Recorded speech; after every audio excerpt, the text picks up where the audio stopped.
박지훈과 함께한 오늘은 당신이 뉴스킹. 안녕하십니까, 뉴스킹의 박지훈입니다.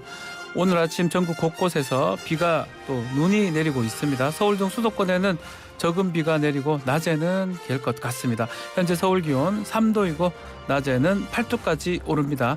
오늘 뉴스킹 2부에서는 김재원 전 국민의힘 의원과 함께 오늘 발표될 국민의힘 전당대회 컷오프 결과 등 국민의힘 상황 좀 짚어보겠습니다. 이어지는 3부는 정치킹 시간이죠. 박지원 전 국정원장과 함께 이상민 장관 탄핵, 또 곽상도 전 의원 판결하고 이재명 대표의 대장동 사건 수사 연관성 등 전국 현안에 대해서 짚어보겠습니다.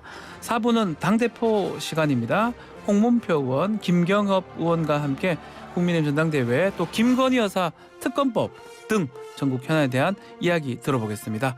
박지훈과 함께한 오늘은 당신이 뉴스킹 지금부터 시작하겠습니다.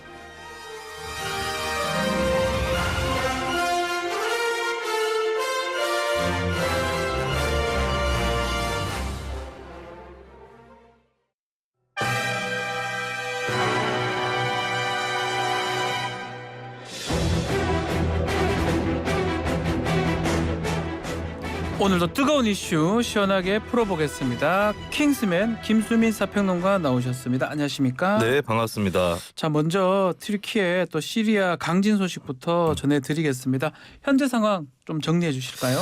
네, 최근까지 집계한 사상자 네. 수를 말씀을 드리면 튀르키예는 17,134명이고요. 네. 시리아는 3,162명. 예. 그리고 합치면 이제 22,296명의 2만 명이 사망자가 넘었네요. 집계가 예. 됐습니다. 그리고 부상자는 7만 명 네. 정도로 추정이 되고 있고요. 미국 지질조사국에서는 이번 지진 사망자가 10만 명 이상이 될 가능성도 14% 정도에 이른다. 네. 라고 추정을 하고 있고, 튀르키예에서 건물이 6천 채 넘게 무너졌습니다.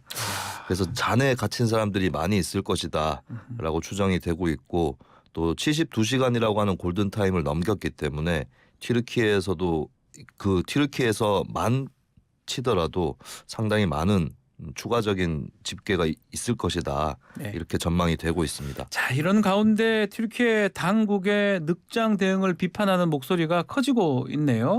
네, 그렇습니다. 구조 작업이 일단 지연되는 부분에 대해서 정부를 비판하는 목소리들이 있고요. 네. 또 건물 부실 공사 문제도 불거져 있습니다. 에르도안 튀르키예 대통령이 그동안의 건설업을 경제의 핵심이다라고 축혀 올렸는데 이 암묵적으로 부실 시공을 부추긴 거 아니냐, 내진 설계가 잘 되지 않았다, 이런 분석도 나오고 있고요. 네. 이런 가운데서 트위터 접속이 차단이 되고 있는 상황도 논란을 가중시키고 있습니다. 트윗 접속 차단한 거는 뭔가 비판을 막기 위해서 차단한 건가요? 그런 의심이, 그러니까 뭐 정부에서 그렇게 얘기를 하진 않더라도 그런 의심이 또 존재를 하고 있는 것이고, 실제로 튀르키예가 비상사태라든지 안전사고가 있을 때 네. 소셜미디어를 제한해왔던 역사가 있거든요. 그렇죠. 이번에 또 여론을 틀어막는 거 아니냐, 이런 비판이 또 나오고 있습니다. 야, 튀르키예 정부가 수십 년간 지진세 같은 걸 거뒀다고 하는데 이게 지금 제대로 쓰지를 못해, 예방도 못하고 네. 재난 대응도 못하고, 이게 또 비판 여론이 거세다고요? 그렇습니다. 튀르키예 같은 경우 1999년에도 한 1만 7천 명 정도 사망했던 네. 서북부 대지진을 겪었었는데, 그때 이제 지진세를 도입을 했습니다. 지진 예방하고 응급 서비스도 개선하겠다, 이런 의도로 지진세를 도입을 했고, 더군다나 2021년에 지진세율을 33% 인상을 했어요. 네. 그런데 그 지진세를 걷어가지고 어디다 썼느냐, 예. 여기에 대해서 국민들의 분노가 커지고 있습니다. 그러니까 건물들도 뭐 어떤 내진 설계라든지 이런 것들을 하라고 지진세를 낸 것인데, 그렇다고 해서 그 이후에 지어진 건물들이 튼튼했는가? 그것도 아니라고 국민들이, 그러니까 지금 이런 상황이 된 거잖아요. 느껴지고 있는 예. 것이고, 그러면 이제 혹시 부정부패를 통해서 그 지진세를 써야 될 때를 제대로 쓰지 못하고 다른 데로 돈이 들어간 거 아니냐. 그리고 이제 실제로 튀르키예 당국도 투명하게 세금이 어떻게 쓰였는지 공개를 하고 있지 않기 때문에 네. 민심 위반에 큰 소재가 되고 있습니다.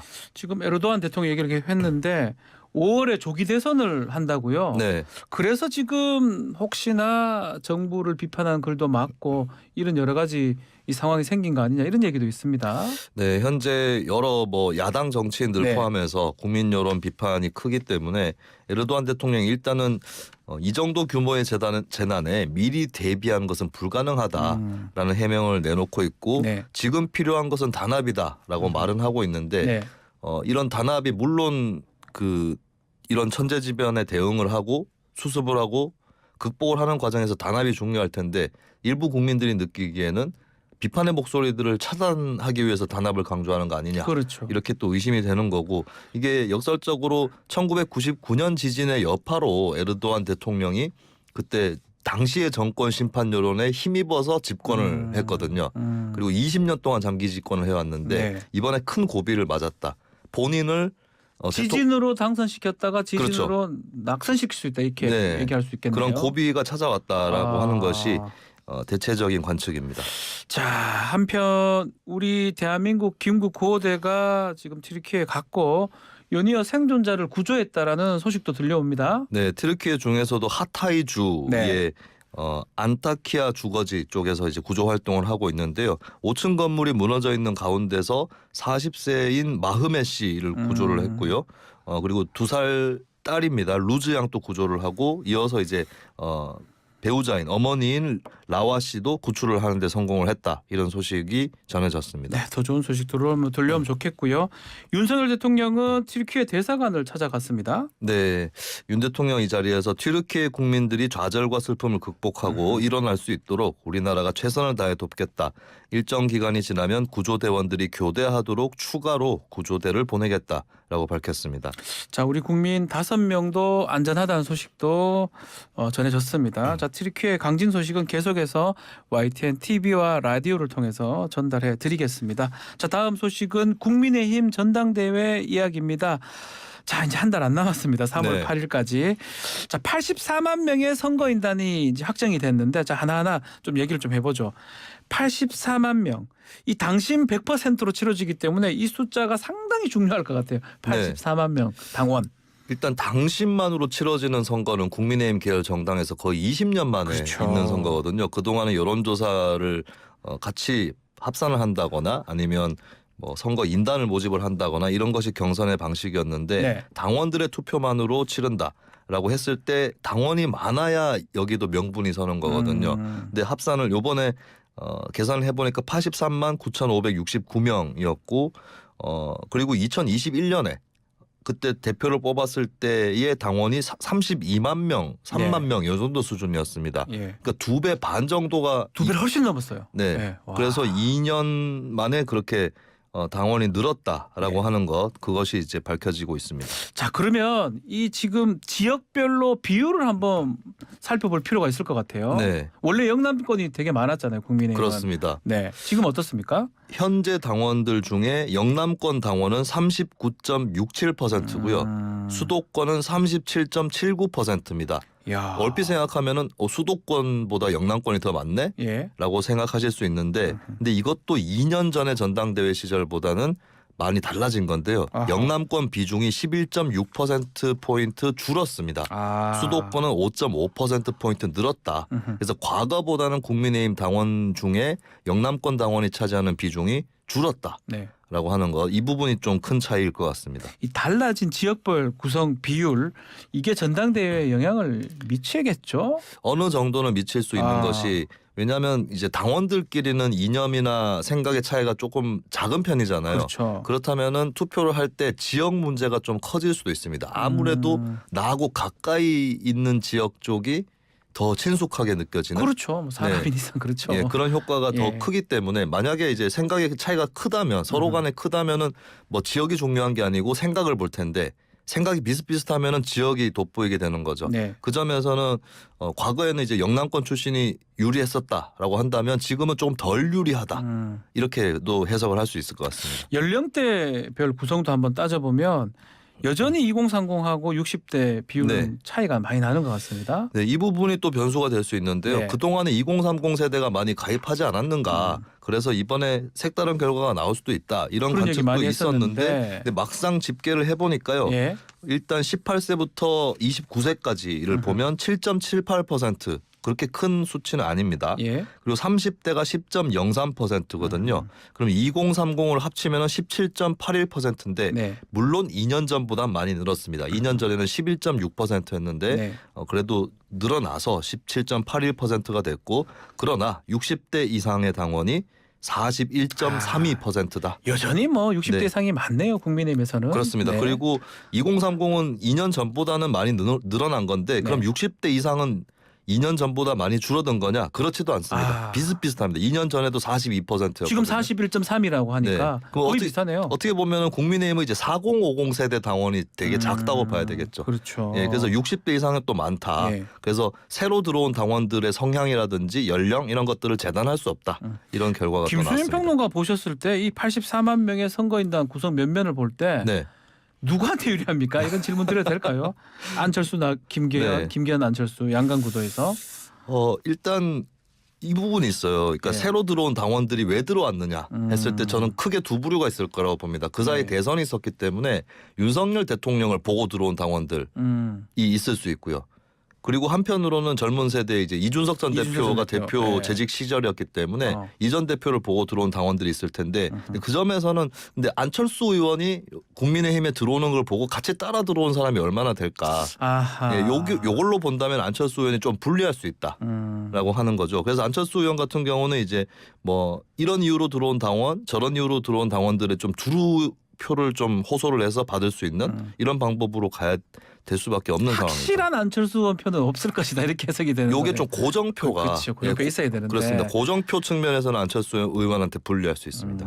자, 지금 또 일반 당원 중에 43,842명 이게 뭐냐면 이른바 정강훈 표입니다. 정강훈 목사의 표인데 네, 이게 어디로 갈지도 좀 관심이 좀 됩니다. 네, 이게 어떻게 함으로써 또 어떻게 유도가 되고 어떻게 또 행사가 될까요? 네, 43,000 네. 명 정도의 이 일반 당원을 뭐 일률적으로 재단할 수는 없겠지만, 네. 근데 최근 들어서서 정광훈 목사를 추천인으로 기입한 그 당원 입당 원서들이 많이 있었던 건 사실이거든요. 네. 그래서 이제 이쪽이 좀 집단적으로 움직일 가능성이 있는 것이고 강성 보수 쪽이기 때문에 강성 보수 쪽의 어떤 그 메시지를 많이 내는 후보들에게 움직이지 않을까 아무래도. 그래서 이쪽에서는 그런 후보들을 좀 경쟁시키려고 하는 그런 표심을 또 보여줄 수 있을 것 같습니다. 자, 그런가 하면 컷오프 김기현 1위 이런 보도가 나왔고요. 안철수 후보는 유출자 제명해야 한다. 징계 절차 착수를 요청했습니다. 네, 그렇습니다. 아주 과열되고 있는 분위기입니다. 네, 펜앤드마이크 인터넷 언론 매체죠. 이쪽에서 국민의힘 관계자 발언을 인용을 해서 김기현 후보가 1등을 할 텐데 뭐 과반까지는 안 될 것 같다. 네. 뭐 이렇게 얘기를 해버려가지고 사실 이게 뭐 정확하게 얘기를 한 건 아니지만 네. 대략적으로 뭐 결선 투표까지는 갈 수는 있겠지만 1등은 정해져 1등은 있다. 김기현이다. 뭐 이런 식으로 네. 얘기를 해버린 셈이잖아요. 그렇다면 이제 경선에도 좀 김이 셀 수 있는 부분이고 예. 타 후보들 입장에서도 그렇게 말을 해버림으로써 경선의 흥행이나 경쟁 이런 것들을 조기에 종식시켜 버릴 수도 있는 우려가 있기 때문에 여기에 대해서 안철수 후보 측에서 특히 징계 절차 착수를 요청을 하면서 좀 당연히 민감하게 반응을 할 수밖에 없는 상황입니다. 자, 잠시 뒤 국민의힘 전당대회 컷오프 결과가 발표가 됩니다. YTN 라디오에서 관련 이야기 다시 전해드리도록 하겠습니다. 자, 다음 이야기는 재판 소식인데요. 정말 관심을 많이 갖고 있는 도이치모터스 주가 조작 네. 1심 판결이 오늘 납니다. 네, 오전 11시에 선고가 날 것으로 보이는데요. 하필이면 또 11시입니까? 네네. 아, 예. 다시 또 얘기하죠. 네, 서울 이재명 대표 11시에 지금 검찰 조사받으러 그렇습니다. 간다면서요. 네. 서울중앙지법 형사합의 23부에서 발표를 하는데 일단 주가 조작 선수하고 전현직 증권사 임직원하고 이제 특히 권오수 전 회장, 네. 도이치모터스 회장 이렇게 9명에 대해서 선고 공판을 진행을 합니다. 자, 이게 왜 중요하냐면 김건희 여사의 연루 의혹이 이제 계속 제기됐던 사건이기 때문에 문제가 네. 되고 이 재판에서 이른바 김건희 뭐 파일이라든지 범죄 일람표의 김건희 여사 이름이라든지 네네. 이런 게 법정에서 다 공개가 됐습니다. 그렇습니다. 그러다 보니까 이게 중요한데 어떤 결과가 나올 것 같습니까? 일단 결과는 이제 검찰 구형은 권오수 전 회장에게 징역 8년, 네. 벌금 150억 원, 추징금 81억 원 뭐 무거운 편이죠. 세네요. 전반적으로 예, 세네요. 이게 구형이 돼 있고 예. 권오수 전 회장은 내가 시세 조종을 하고 부당 이득을 본 바가 없다라고 전면 부인을 하고 있어요. 네. 그래서 일단 판결 결과를 살펴봐야 되는데 권오수 전 회장이 유죄가 나오면 아무래도 김건희 영부인이라든지 이쪽으로도 의혹이 더 그렇죠. 옮겨붙을 수가 있고 김건희 영부인 같은 경우는 이제 일단 드러난 거는 전주인데 그렇죠. 91명의 전주 중에서 1차, 2차 주가 조작에 모두 통장이 쓰인 유일한 전주로 파악이 되고 있습니다. 그렇죠. 예, 그렇기 때문에 전주 중에서는 물론 이제 본인이 알고 가담했느냐 이 부분은 재판이라든지 수사를 해봐야 알 문제겠지만 전주 중에서 통장에 관여된 수준이 가장 높다.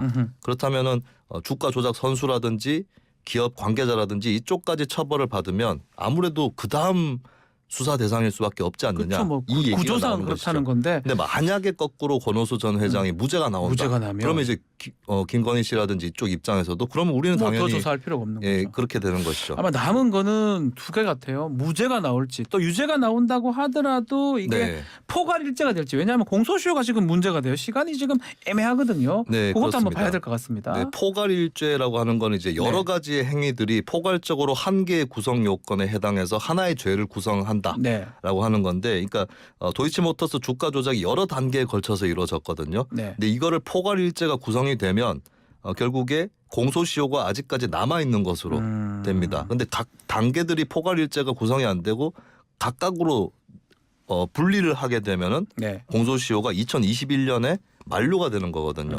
이렇게 되면은 실제로 뭐 수사를 해봐야 된다 아니다를 떠나서 수사를 할 수 없게 될 수 있기 때문에 네. 이 부분이 오늘 재판의 결정적인 부분이다. 공소시효 포괄일죄 이 부분이 이제 가장 결정적인 핵심이 될 것 같습니다. 자, 오늘 판결 선고에 따라서 김건희 특검법 아마 분수령이 될 것 같은데요. 지금 민주당하고 대통령실이 이 특검 관련해서 패스트트랙 추진을 두고 신경전을 벌이고 있습니다. 네, 일단 민주당은 현재 법제사법위원회를 통과를 해야 되는데 네. 김도우 위원장 국민의힘 소속의 의원이 있고 또 법제사법위원회에서 5분의 3을 넘겨야 패스트트랙을 바로 해서 통과를 할 수 있는데 그러려면 시대전환에 조정훈 의원 그렇죠. 설득을 해야 되거든요. 지금 반대하고 있는 입장이잖아요. 그렇습니다. 그렇다면 이제 전체 의원 중에 5분의 3의 네. 동의를 받아서 이제 진행을 할 수밖에 없는 거죠. 그러면 무소속 의원하고 뭐 기본소득당 뭐 그리고 정의당이요. 정의당까지 네. 정의당을 반드시 설득해야 그걸 넘길 수 있는 상황이라서 예, 그것을 염두에 두고 추진을 하고 있는데 대통령실 관계자 쪽은 특별히 말할 필요 없다. 여기에 대한 언급에 대해 질의가 들어오니까 네. 그렇게 일단 짧게 선을 그었습니다. 자, 한편 어제 윤석열 대통령 한 달 만에 공개 일정을 비웠어요. 뭐 이를 두고 혹시 이상민 장관 탄핵에 대한 의도적인 침묵 아니냐 이런 해석도 나오고 있네요. 네, 일단은 공식적으로는 대통령실에서는 뭐 해외 순방도 있었고 네. 대통령이 너무 일정이 바빴기 때문에 조금 뭐 휴식 기간, 짧은 휴식 기간을 중간에 가지는 거다라는 그런 설명도 나왔지만 네. 어쨌든 이상민 장관, 특히 대통령의 최측근으로 분류됐던 장관이 탄핵이 됐기 때문에 뭔가 전국 구상을 위해서 조금 쉬어가는 거 아니냐, 뭐 이런 관측도 나오고 있습니다. 다 같은 시간이긴 한데 잠시 뒤 오전 11시입니다. 이재명 민주당 대표 세 번째 검찰 수석에 나섭니다. 조사를 받으러 가는 상황인데 뭐 주목할 부분 있을까요? 네, 일단 검찰에서 2차 조사를 위해서 200쪽짜리 질문지를 준비를 했다고 하고 200쪽짜리. 네, 앞서서 한번 대장동 관련해서 조사를 하지 않았습니까? 이번에 2차 조사인 건데 예. 최근에 이제 이 대표가 서면 진술을 언론에 공개를 하기도 했었는데 정진상, 김용 등의 측근에 대한 관한 입장은 없었거든요. 네. 예, 거기에 대한 언급이 없었기 때문에 검찰에서 좀 이 부분에 대해서 집중적으로 질의를 할 것이다 이런 관측이 나옵니다. 알겠습니다. 자, 오늘 킹스맨 여기서 마무리를 하겠습니다. 김수인 평론가 감사합니다. 네, 고맙습니다. 1부 마치겠습니다.